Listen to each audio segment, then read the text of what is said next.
Welcome to PMSR. Today, I've got 6 stories about the awkward moments in intimacy that nobody prepares you for. The moments that make you want to disappear into the floor or laugh until you can't breathe. Let's get into it. Jake thought he had everything planned perfectly. 3 months into dating Emma, their first weekend away together at a boutique hotel in wine country. Candlelit room, rose petals, the works. He'd even practiced his moves in his head like some kind of romantic choreography. What he didn't plan for was the bed. The moment things got intense, the bed frame started making this rhythmic creaking sound. Not subtle, not ignorable. It sounded like a rusty swing set in a horror movie. Jake tried to ignore it, but each movement made it worse. Creak, creak, creak. Emma froze. Jake froze. They made eye contact.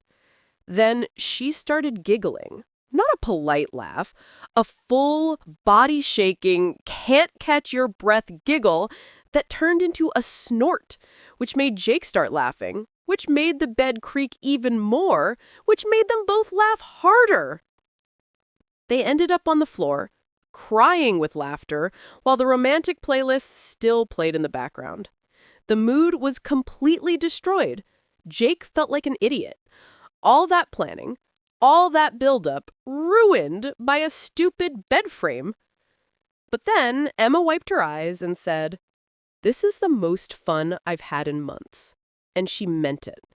Not the romance novel moment Jake had scripted in his head, but something better, something real. They spent the rest of the night telling embarrassing stories, ordering room service, and, eventually, well, the floor works just fine. No creaking. 3 years later, they're engaged.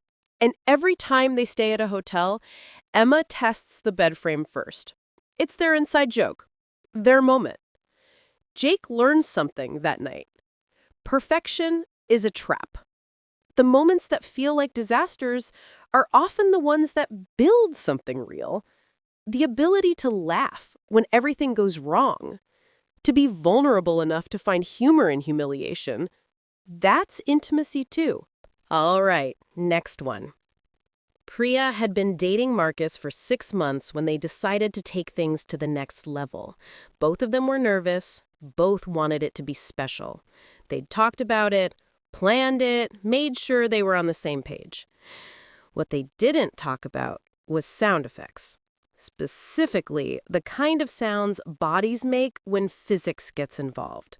The awkward squelching, the accidental noises that sound vaguely like something else. The kind of biological reality that romantic movies conveniently edit out. Priya was mortified. Every little sound made her tense up more. She could feel her face burning. Marcus seemed oblivious at first, but then she caught him trying not to react to a particularly unfortunate sound, and that made everything worse. Finally, something happened that sounded exactly like someone stepping on a rubber duck. They both stopped, made eye contact, and Priya wanted to die. But Marcus just grinned. "Did you just He made the rubber duck sound with his mouth, perfectly. And somehow, that broke the tension. Priya laughed so hard she couldn't breathe. Marcus started making other ridiculous sound effects. Soon they were both in tears. The mood completely shattered, but neither of them cared. Here's what Priya realized later. Marcus could have been embarrassed, could have gotten uncomfortable, could have made her feel worse about her body doing perfectly normal things. Instead, he turned a moment of crushing self-consciousness into connection. They've been together 4 years now, and whenever things get too serious, too performance-oriented, one of them makes the rubber duck sound. It's their reset button, their reminder that bodies are weird, sex isn't a performance, and the person who can laugh with you in the most vulnerable moments is worth keeping. The lesson? Real intimacy isn't about perfect bodies doing perfect things. It's about accepting that humans are fundamentally ridiculous, and loving someone includes loving the ridiculous parts. Now, this one's different. Sophie and Daniel had been married for 2 years when it happened. They thought they'd passed the awkward phase. They were comfortable with each other, knew each other's rhythms, had their routine down. Then, Daniel's phone rang. Not just any call. His mother. At the absolute worst possible moment. The phone was on the nightstand, vibrating and lighting up with "Mom" on the screen in huge letters. Daniel ignored it. Sophie tried to ignore it. But then it rang again. And again. 3 calls in a row meant emergency in Daniel's family. Sophie stopped. "You should check that." Daniel, in a very strained voice. "Right now? What if something happened to your dad?" So there they were, Daniel sitting on the edge of the bed, very obviously trying to catch his breath, taking a call from his mother, who wanted to know if he'd remembered to send his cousin a birthday card. A birthday card. Sophie had to literally bite a pillow to keep from laughing. She could see Daniel's shoulders shaking, trying to keep his voice normal while his mother chatted about family gossip. "Uh-huh. Yeah, Mom, I'll send it tomorrow. Uh-huh. Love you too." When he hung up, they both lost it, laughing so hard Sophie got hiccups. Daniel couldn't even speak. The moment was gone, but something else happened.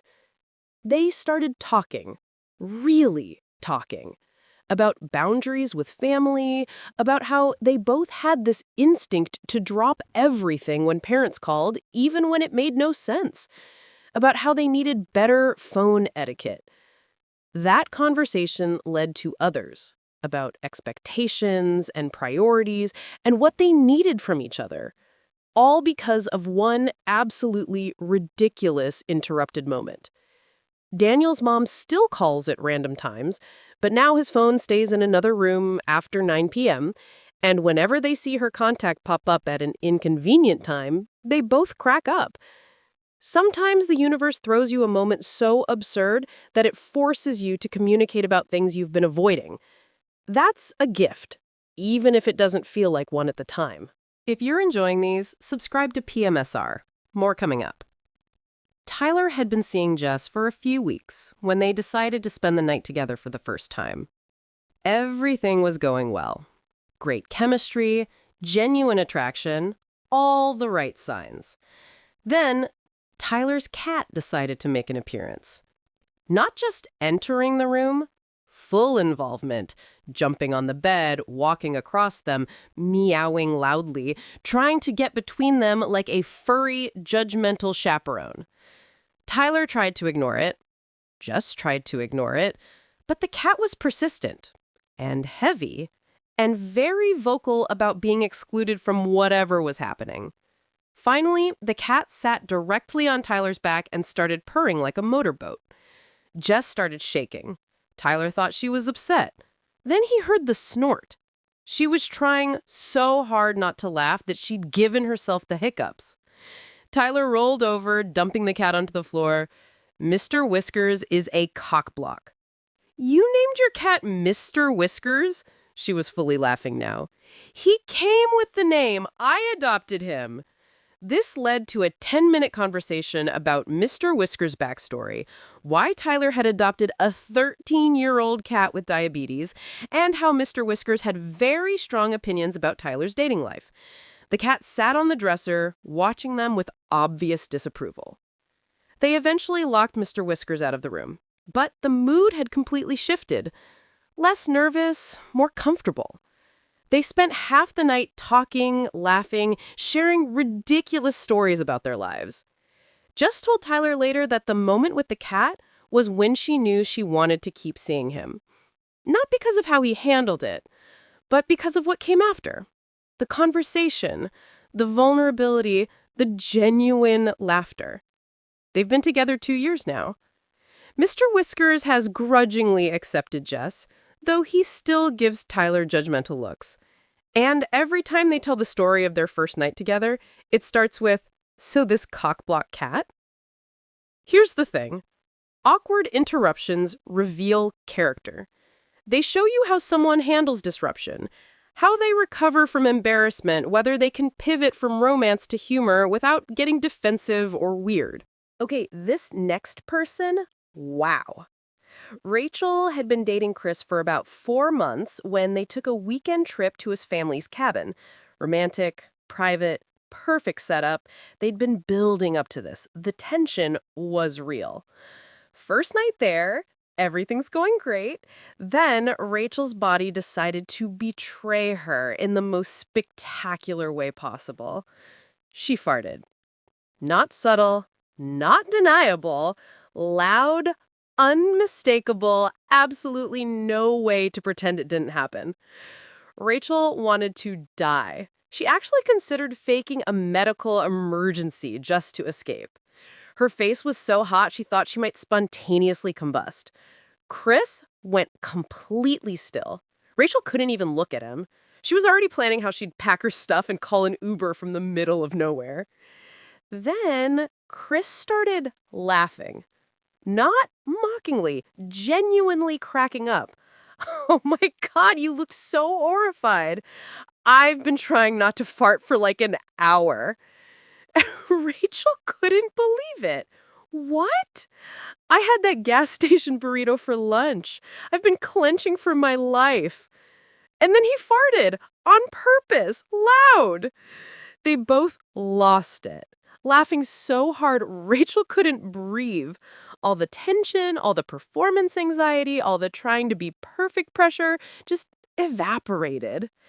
They ended up talking about all the weird body stuff nobody mentions.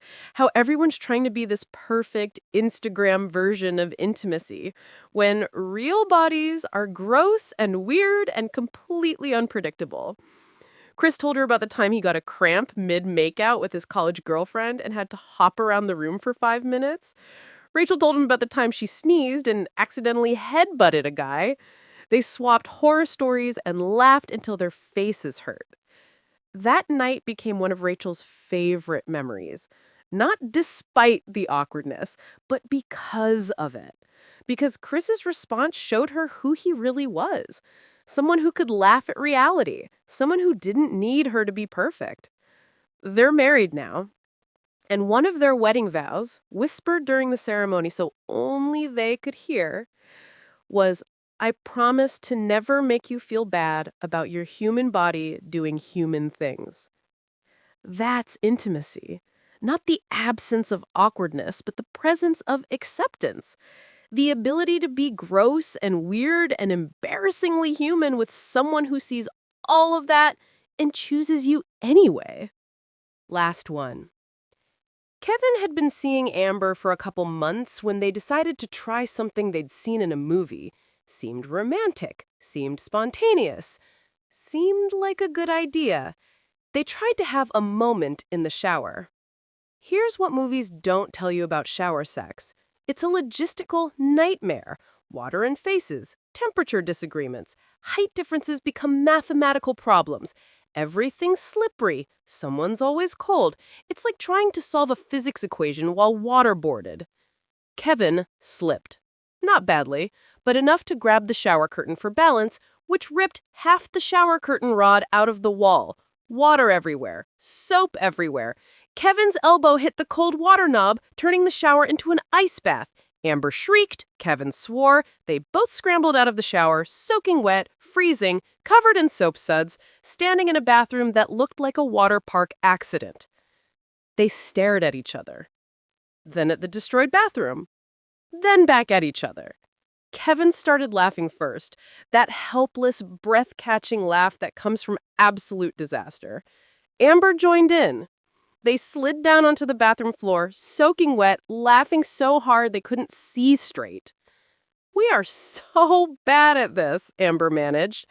"The worst. We are the worst at this." They spent the next hour cleaning up the bathroom, still in towels, still laughing. Kevin tried to fix the shower curtain rod, failed. Tried again, failed again. Amber took photos of him standing on the toilet, trying to angle the rod back into place, which became their Christmas card that year. Here's what Kevin realized. They'd tried to recreate some Hollywood moment, some fantasy version of spontaneity and passion, and it had been a complete disaster. But the cleanup, the laughing on the bathroom floor, the collaborative failure, that was real. They stopped trying to perform intimacy and started living it. Stopped comparing their relationship to movie montages and started appreciating the messy, ridiculous reality of two people figuring out how to exist together. They've been together 5 years now. They still can't look at a shower curtain without cracking up. And they never, ever, ever try to recreate movie scenes. The lesson? Social media and movies sell you a fantasy version of relationships. Perfect lighting, perfect bodies, perfect choreography. Real intimacy is none of that. It's two people being brave enough to be ridiculous together, to fail spectacularly, and to laugh instead of running away. 6 stories, 6 lessons. The awkward moments aren't the opposite of intimacy. They're where real intimacy begins. When you can be embarrassed, vulnerable, and completely human with someone and have them respond with laughter instead of judgment, you found something rare.